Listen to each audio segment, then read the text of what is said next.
Phantom patients, an unsettled opera singer and a curse awaits the most haunted team in Wales. There's something up here, I'm telling you now, there is.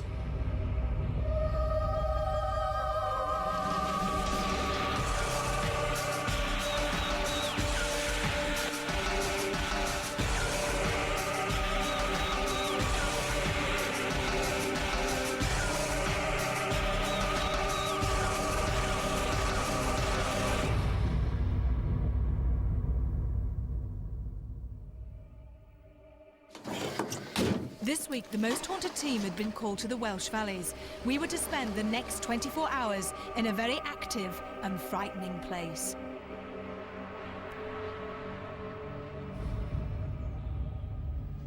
Hello and welcome to Most Haunted. The castle behind me is supposedly one of the most paranormally active places in Great Britain. With strange noises, disease, a curse, and with so many different kinds of ghost sightings. We just had to come and investigate Craignos.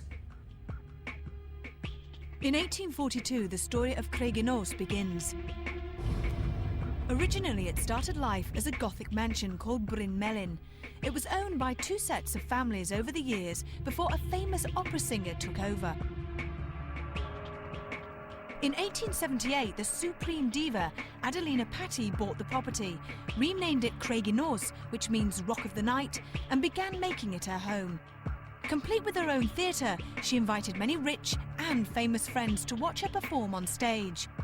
After her death in 1919, her third husband sold the property, whereupon it became a TB hospital for many years.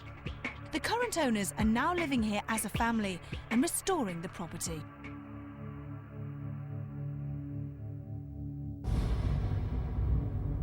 It was built in the 1840s for the Powell family, Captain Powell, who was a surgeon in India in the army. He came back here, spent a fortune on building it, but unfortunately there is a story of a curse to do with the family. Most of his children died either through disease or through terrible accidents. He ran out of money, he went blind and insane, and eventually the house was sold to the Morgans, who lived locally. Not for very long, only for a couple of years. And then a very, very interesting lady saw the place, fell in love with it, and lived here for well over 50 years. This elaborate theatre was built by the then owner Adelina Rossini, a famous opera singer in her day. It's been said her ghost has been seen throughout the whole building, but not more than this particular room. So does Adelina's ghost still walk throughout the whole castle?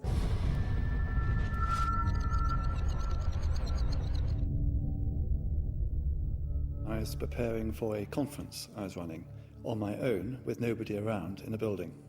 So I locked the theatre doors, which are the doors at the side entrance, bolted them, and I then started what was a 20-minute prepared speech. During the speech, I was aware that the doors had opened, and I felt there was a presence in the room. There's no way those doors can open unless somebody physically unbolts them.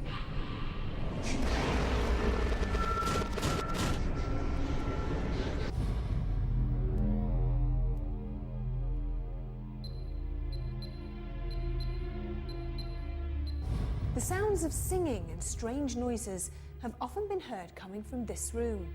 Also, the apparition of a very well-dressed Victorian gentleman has been seen in here. Adelina Rossini was a great admirer of the composer Rossini. In fact, in front of the stage are names of famous composers, but pride of place, Rossini. She was present at his death and collapsed. She attended his funeral and had written in her will that when she eventually died, she wanted to be buried with Rossini in Paris. This wish was carried out, and she was actually buried next to him. But unfortunately, for some strange reason, his body was removed, and she now lies alone.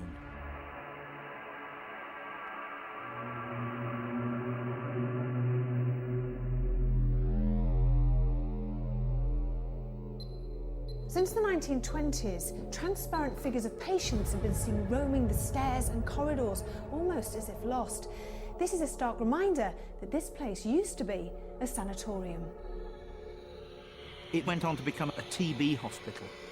And of course, so many people lived and of course died here from that disease which took so many lives in those days.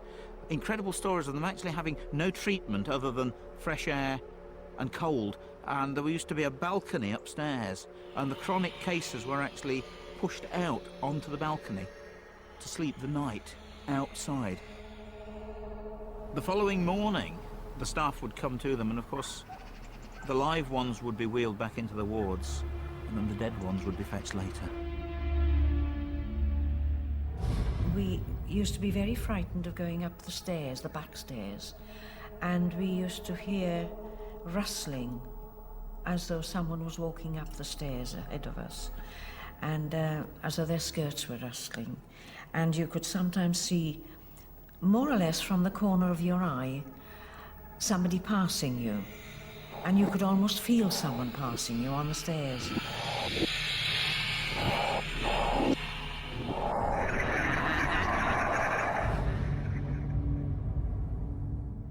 Adelina died in 1919.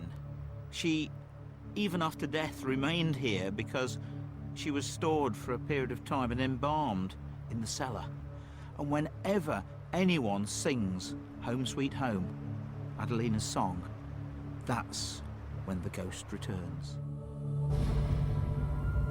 Phil Wyman, our paranormal investigator, had spent some time getting to know the building. He conducted the baseline test as usual, with nothing out of the ordinary to report. However, later on, whilst exploring with our director Carl, they both heard a banging noise when there was no one else around. It was definitely a door, wasn't it? It did seem like it was at this far.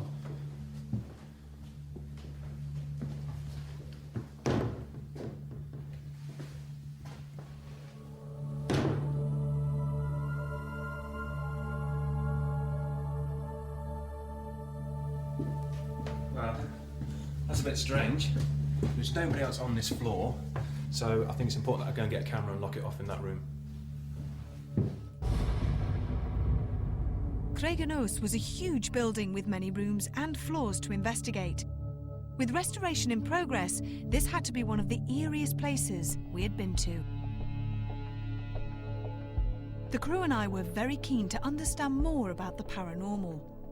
I enlisted the help of psychic artist Brian Shepard.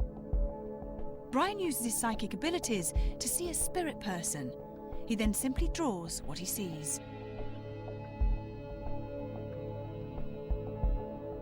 You know, to me, this comes across as a Victorian lady, a strong, almost Victorian lady. As I was drawing her, it was very definite. The lines are very definite. The facial lines are very definite. Elegant. Music hall, theatre. There's definitely music in there. But as I was drawing, I knew there was something else. You know, the face was good and strong, but there was something missing. And in the second drawing, there's also this other presence, this male influence, if you like. They're here as a couple. There's a couple here.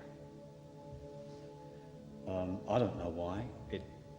A husband, a lover, but definitely two people. We were all amazed at what Brian had drawn. The woman looks remarkably like Adelina Patti, and the man, Rossini.